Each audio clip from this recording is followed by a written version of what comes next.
তীব্র গরমে হাসপাতালগুলোতে বাড়ছে ডায়রিয়া আক্রান্ত রোগীর সংখ্যা, যার মধ্যে শিশু ও বয়স্কদের সংখ্যাই বেশি। গরম হাসপাতালের খবর জানাতে এই মুহূর্তে খুলনার হাদিস পার্ক এলাকায় আছেন রিপোর্টার বেলাল হোসেন সজল ও রাজধানীর শিশু হাসপাতালে আছেন নাজমুস সালেহী। সরাসরি প্রথমেই যাচ্ছি সজলের কাছে। বৈশাখের শুরুতে খুলনা অঞ্চলে বৃষ্টির দেখা না মেলায় ক্রমান্বয়ে বাড়ছে তাপমাত্রার পারদ।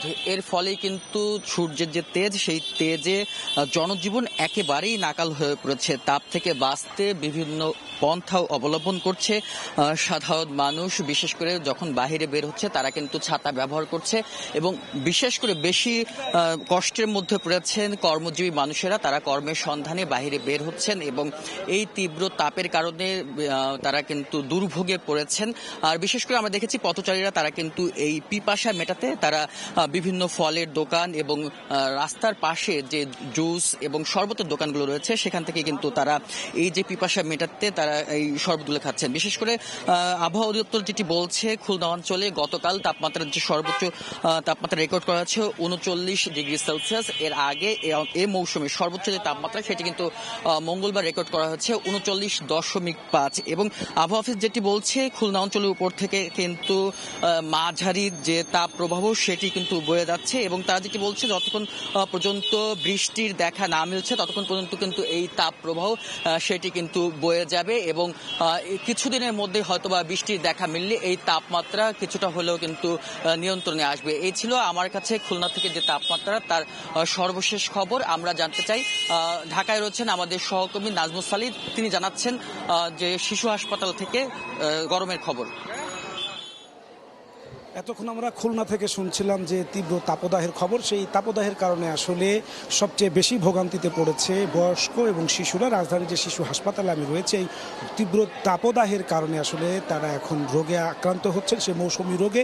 সেখানকার কি অবস্থা তা একটু আমি জানানোর চেষ্টা করছি। সকাল থেকে এখানে যে ভর্তি ওয়ার্ড রয়েছে, যেই টিকিট কাউন্টার রয়েছে, যারা এখানে ভর্তি নিচ্ছেন তাদের কাছ থেকে যেটা জানতে পারলাম, তারা বলছে যে সকাল থেকে যত সংখ্যক রোগী এখানে এসেছে তার অধিকাংশই হচ্ছে যে গরমজনিত সমস্যা, অর্থাৎ কেউ পানি শূন্যতায় ভুগছেন, কেউ ডায়রিয়া, কারো হঠাৎ করে বমির সমস্যায়, কেউ আবার হচ্ছে তীব্র গরমে আসলে হাঁসফাঁস করতে করতে অস্বস্তিতে পড়ে পানি শূন্যতায় ভুগছেন। এই সমস্যা নিয়ে এখানে ভর্তির সংখ্যাটা বেশি, অর্থাৎ কয়েকদিন আগে থেকে ঈদের পর থেকে আসলে এই সংখ্যাটা আসলে বেড়ে গেছে।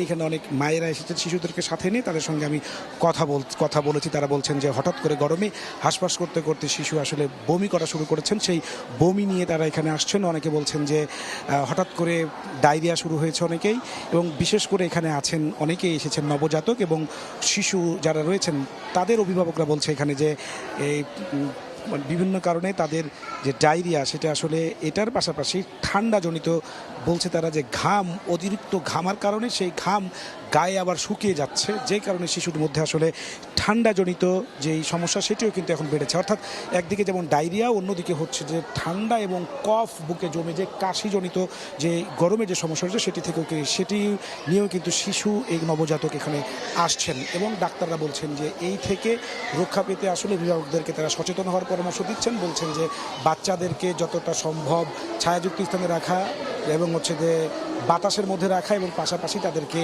স্বস্তিকর পরিবেশ দেয়া, যাতে তীব্র গরম থেকে এই অস্বস্তিকর পরিবেশে বাচ্চারা আক্রান্ত না হয়। এই ছিল আমার কাছে শিশু হাসপাতাল থেকে সর্বশেষ। তীব্র গরম ও হাসপাতালের খবর জানছিলাম খুলনা ও ঢাকা শিশু হাসপাতাল থেকে।